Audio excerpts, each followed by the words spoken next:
Welcome to Sketchbook Legends. I'm your artist, Paul Hostetler. Today we're drawing Sabrina Spellman, main character of the Archie comic series Sabrina the Teenage Witch. Now, Sabrina the Teenage Witch. This character was invented in 1962 by writer George Gladier and artist Dan DiCarlo. I'm a little bit more certain on the pronunciation of DiCarlo than I am of Gladier. It could be Gladder.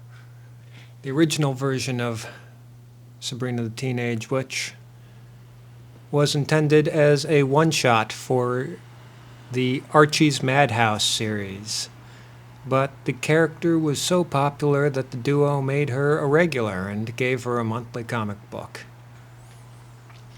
Now, allegedly, George Gladier named Sabrina after a high school colleague, the most popular girl in school. It was only later that he found out that he'd misremembered her name entirely, and she was actually named Sabra. The original comic version of Sabrina, her origin is kind of weird and nobody really talks about that anymore, but originally in the comic she was the result of a botched experiment. Her aunts, both also witches, more stereotypically dressed in pointy hats and robes, created her whole cloth like a Frankenstein. And unlike Frankenstein, took responsibility for her upbringing and her education and decided to teach her magic.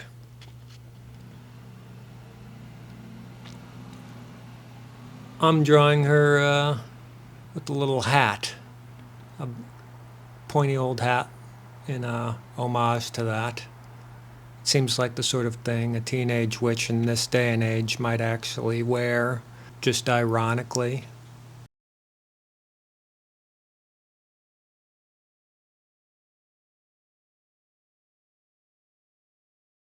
Now, the vast majority of the Sabrina's stories involve her trying to learn witchcraft while at the same time hiding the existence of witches from the outside world, which includes her boyfriend, a normal human, Harvey Kinkle.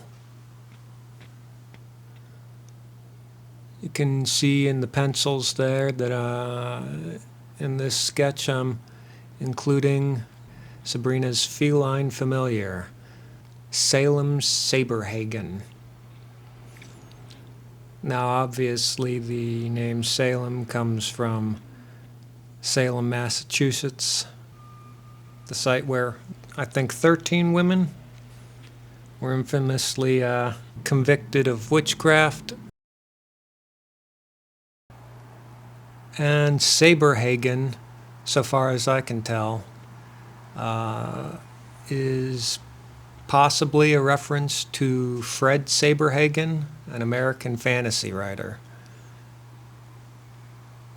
So there's a mild witchcraft connection both ways with the kitty cat there.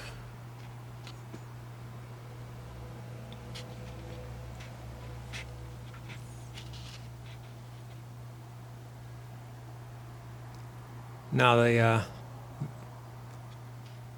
vast majority of what people know about Sabrina Spellman as a character was filled out in 1992, almost 30 years later after her creation, in an ABC sitcom called Sabrina the Teenage Witch, starring Melissa Joan Hart. And usually Salem is played by a little talking puppet in that one.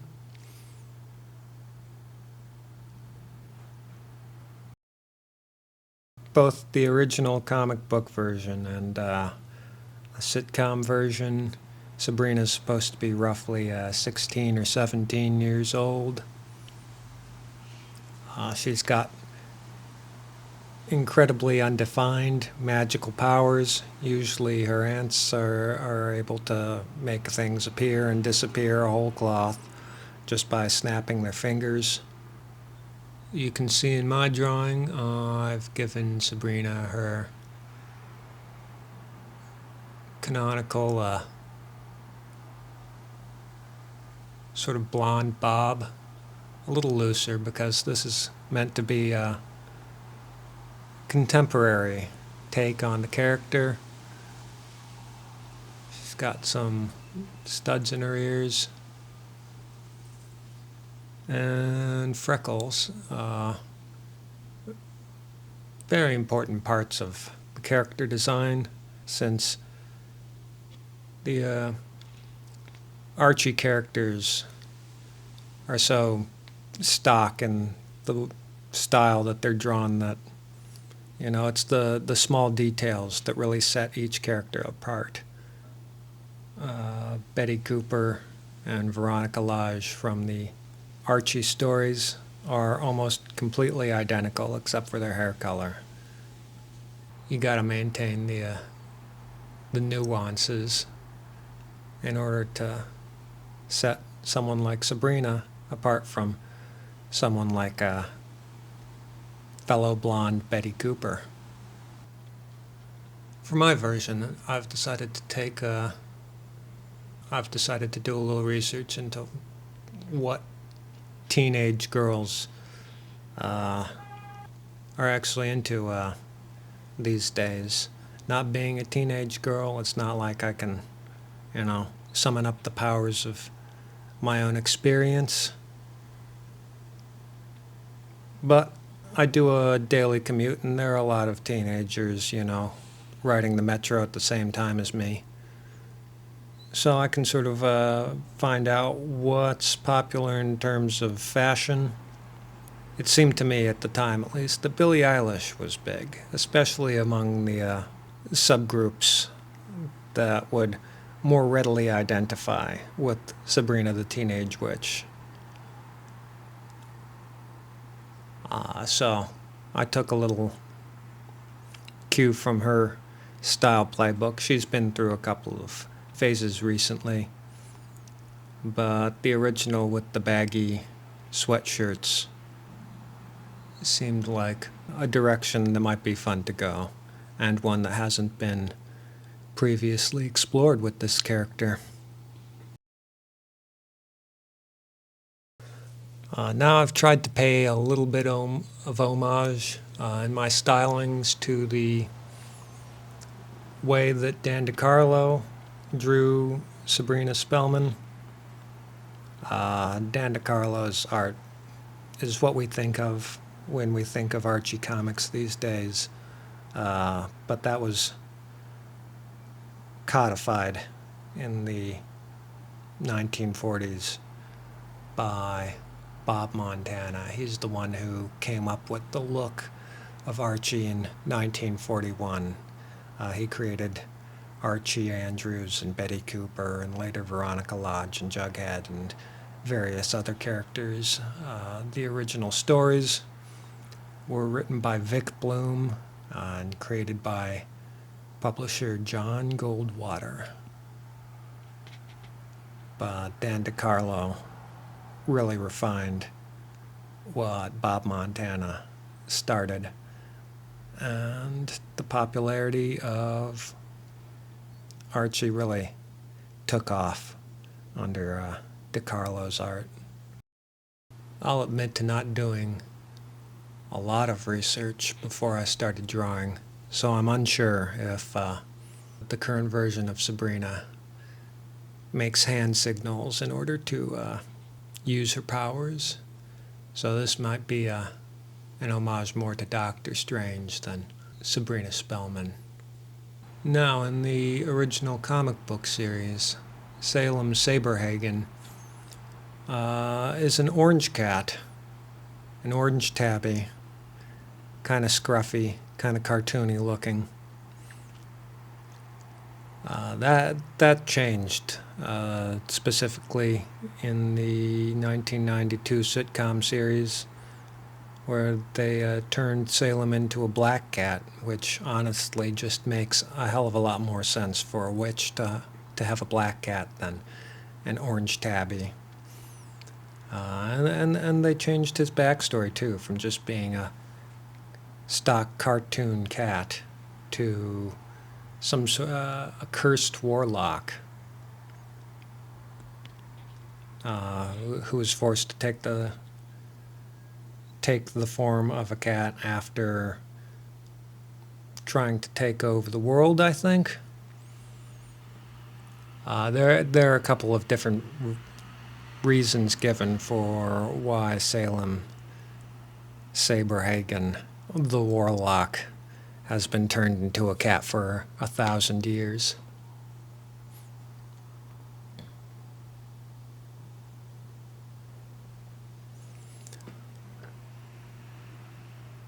On the show, Salem is voiced by Nick Bakay, which is another name that I don't know how to pronounce. It could be Bakay. But this is the man who is also partially responsible for Paul Blart Mall Cop. So, there's your Archie Comics Paul Blart Mall Cop connection for the day. I've chosen to draw Salem as the orange tabby, mostly because I did not want to color in a black cat. After the live-action series, I believe ABC produced 2 more animated series, including one with a preteen Sabrina. They did not change the name of the show for this. It was still Sabrina the Teenage Witch. I guess they figured that making her 13 instead of 17 was enough to keep the name while courting younger audiences. There was also a 1970 cartoon show about Sabrina the Teenage Witch, which was made to capitalize off the success of the sitcom Bewitched, which you might know as having the exact same premise as Sabrina. And then after that, Netflix picked up 2 seasons of The Chilling Adventures of Sabrina, starring Kiernan Shipka, which I'm almost certain that I'm pronouncing correctly. So, the Chilling Adventures of Sabrina. In 2013, Archie Comics, which had been around since the 40s, Archie Comics was going through a period of trying to attract new readers, as, a comic book company should. The internet would have been sucking away comic book readers at that time, and they needed to shake things up a little bit. And Archie Comics has always been pretty loose with how they treat their IP. They're willing to poke a little bit of fun at themselves. They'd previously done a 2-shot called Archie Meets the Punisher. Afterwards, they did Archie Meets the Predator. And in 2013, they started a horror imprint, which published gorier, more mature, more realistically drawn titles with names like Afterlife with Archie, in which Archie and Jughead turn into zombies. There was also a Vampironica and The Chilling Adventures of Sabrina, in which the titular character gets her magical powers from a compact with a goat-headed Satan. There are human sacrifices. There's gore. Other Archie characters from like the 40s named Madam Satan, an old superhero villainess. They reappear just to add a little bit of panache The Chilling Adventures of Sabrina series was written by Roberto Aguirre Sacasa.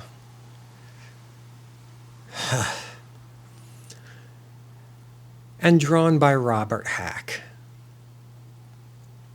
And this was loosely adapted for the Netflix series, which ran for 4 seasons, or 2 seasons too long, depending on when you stopped watching. The second season ended with Sabrina as the Queen of Hell. The 4th season ends with her dead. So, take your pick. Both Robert Hack's and Dan DeCarlo's artwork were used for the opening titles of the show, which are reliably the best parts of the series. It's one of those don't start it, I want to see the titles sort of shows. I've chosen to give Sabrina here, along with her leggings and sweatshirt, a pair of Doc Martens. I see a lot of people wearing Doc Martens on the metro, a lot of young people. I guess they still have some cultural cachet, despite being bought by an Eastern syndicate, to quote Lucy Van Pelt, and also reducing the quality of their leather over the past decade. You're basically buying plastic boots these days. And I would like to see a lot more people discarding their Doc Martens for Solo Vert, which are actually made still in Britain with the same high-quality leather and stitching that Doc Martens used to claim to have. This isn't a plug for them, but I do own a pair of Solo Verts, and I have owned a pair of Doc Martens. And there's a reason why I don't own Doc Martens anymore. It's because they fell apart. But teenagers, you know, this is what they're going to wear. Big, shiny, black status symbols.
Gotta do some erasing. You always gotta do some erasing. Every single time. I suppose you could always do the pencils on one sheet and trace the inks on top of it on another sheet. I don't like doing that. I don't like staring at a brightly lit screen, which is the only way to do that. You gotta have a light board underneath to get all the details pushed up through the 2 sheets of paper.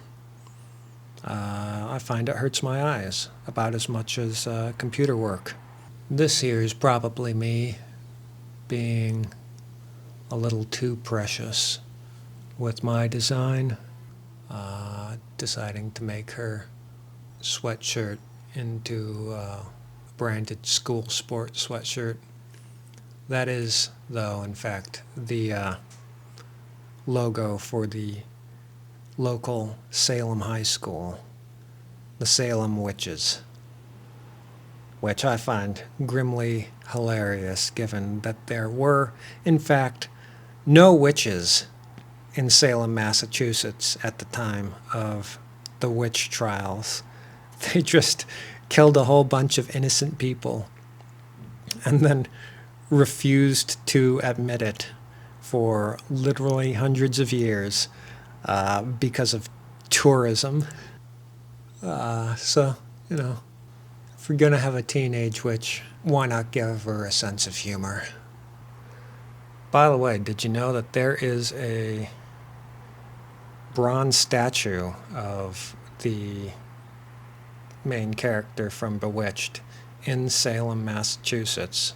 You know, in like a town square or something. All right, and there we have Sabrina the Teenage Witch.